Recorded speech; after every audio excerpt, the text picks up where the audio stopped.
Alright, so this is a suggestion via a donation. The name of the video is 81 Day Fight for Survival, a plane crash in the Alaskan wilderness. Alright.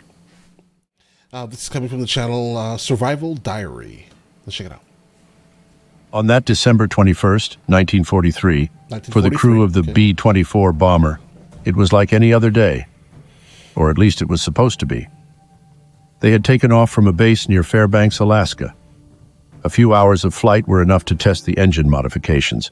However, as they soared through the sky, the day took a terrifying turn. Suddenly, pilot Leon Crane was hanging by the straps under the canopy of his parachute, watching in horror as the bomber spiraled down a few miles ahead of him into the Tanana River Valley. Something had gone terribly wrong, the instruments went haywire, and his only choice was to jump. The Tanana Valley. He didn't know what had become of the rest of the crew. He saw the co-pilot eject, but there were no other parachutes in sight. What happened to the others? He landed in loose snow and quickly gathered up his parachute. He found himself near the riverbank. The wind carried the scent of burning, and he could see the glimmers of fire. He estimated he was no more than 2 miles from the wreckage.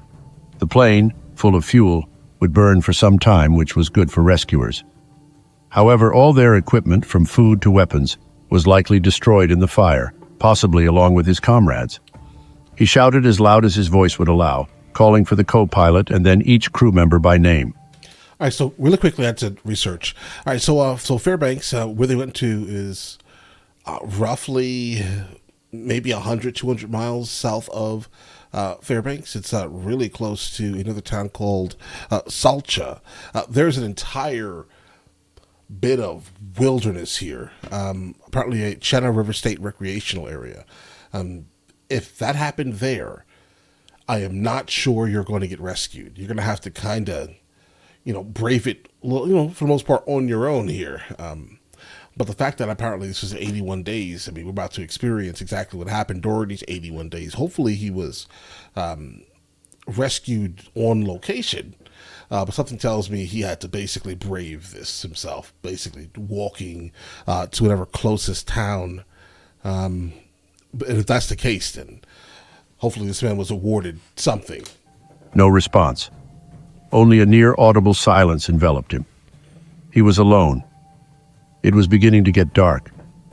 He took a few steps and realized that beneath the snow was nothing but rocks. He couldn't possibly make it to the crash site in the night. A slip on the rocky terrain would be fatal. Fortunately, the 23-year-old pilot wasn't entirely unprepared. He had a silk parachute which could serve as a sleeping bag. He was dressed in a flight suit, heavy boots, and 3 pairs of socks. Okay. His head was covered with a flying cap, and he had a knife and a pack of matches in his pocket. The only thing he forgot in his hurried escape was gloves, and he immediately feared frostbite on his fingers. He tucked his hands under his armpits. How long had it been since the last report to base?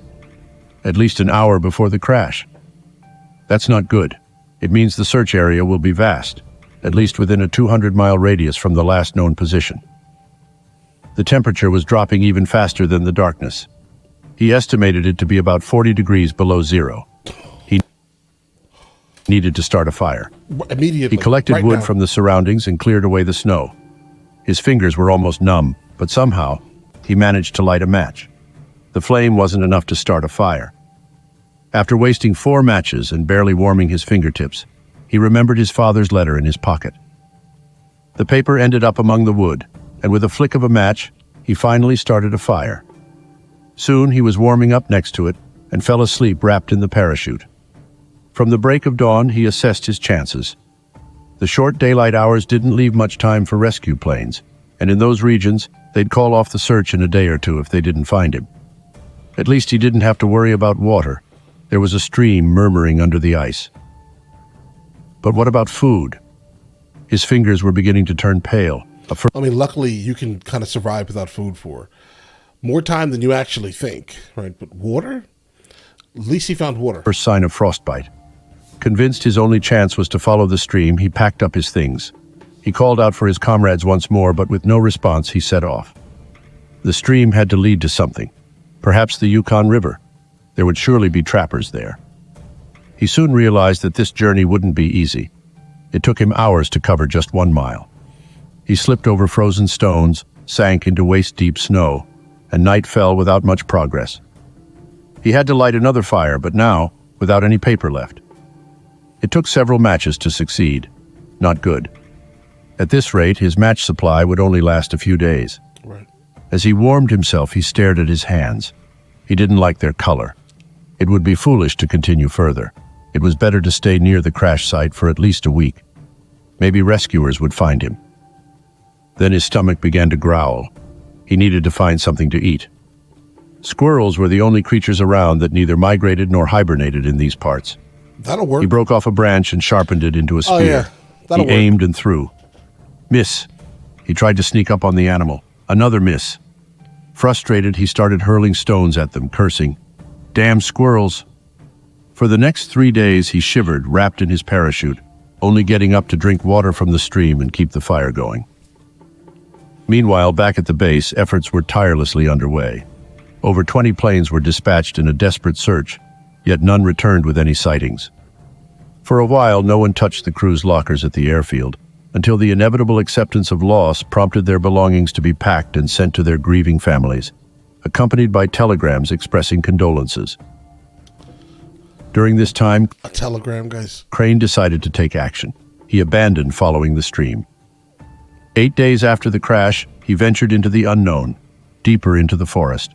To take a step, he had to clear away the snow. He stumbled, fell, got up, and pressed on. 2 hours later, he stopped. He had covered just a couple of 100 meters. The interesting thing here is that most survivalists would basically tell you, if you're ever stuck in a situation like this, find the water and just walk down it, right? Like, never walk away from it. I get it, bro. You're hungry. You absolutely are hungry. But you're going to have to keep walking down that stream. But I'm guessing whatever, he found in the forest most likely was the reason why he was able to then, live on for another many, many, many weeks. It felt like at least 100 miles. Exhausted, he returned to the riverbank. The fire was still smoldering. He stoked it, wrapped himself in the parachute, and fell asleep. He tried again the next morning, this time crossing the river. Okay. He moved between the white hills, encouraging himself.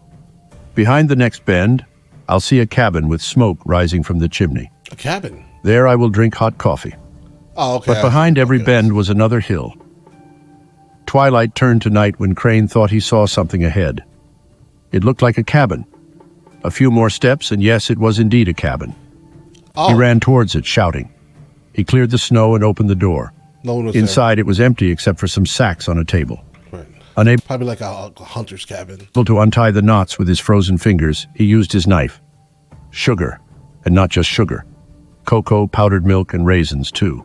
Oh, He shoveled a handful of raisins into his mouth, lit a fire, and cooked cocoa. It didn't take long for him to fall asleep. When he woke up, he stepped out of the cabin. There was the river again, bending westward. Downstream, there must be a village. He set off in that direction. guys, I'm absolutely surprised there was no, bear incidents here. An hour later, he realized he was still in the middle of nowhere. No village, no people, not even animal tracks. It was better to return to the cabin. Right.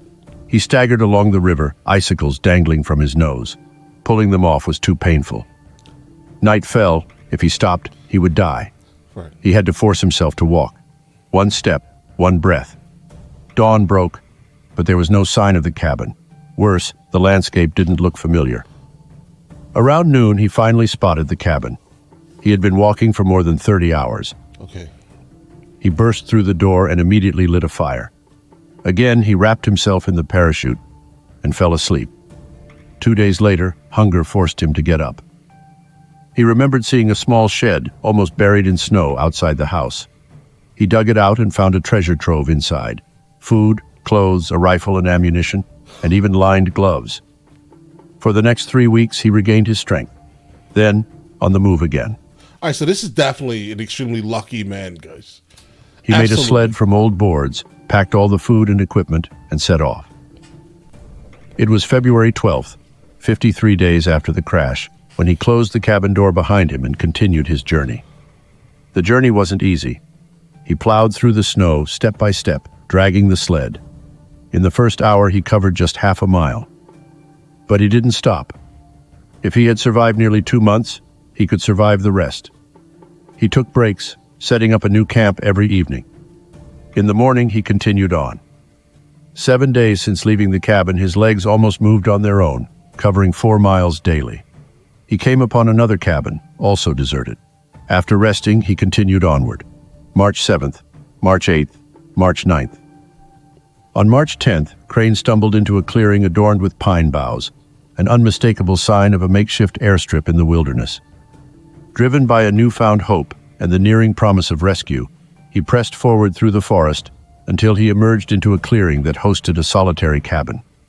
Its chimney released a steady stream of smoke, and clothes danced lightly in the crisp air, Guys, we found people. into a line stretched between trees.